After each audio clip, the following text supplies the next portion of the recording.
عبداللہ بن زید رضی اللہ تعالیٰ عنہ سے رسول کریم صلی اللہ علیہ وسلم کے وضو کے بارے میں پوچھا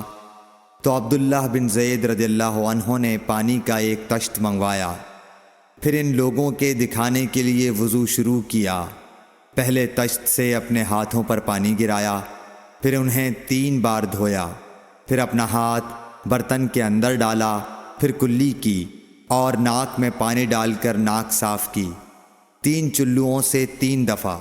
پھر اپنا ہاتھ برتن کے اندر ڈالا اور اپنے منہ کو 3 بار دھویا، پھر اپنا ہاتھ برتن کے اندر ڈالا اور دونوں ہاتھ کوہنیوں تک 2 بار دھوئے، پھر سر پر مسح کیا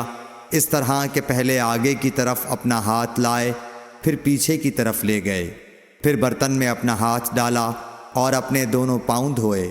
دوسری روایت میں ہم سے موسیٰ نے ان سے وہیب نے بیان کیا کہ آپ نے سر کا مسح 1 دفعہ کیا۔ صحیح بخاری حدیث نمبر 192۔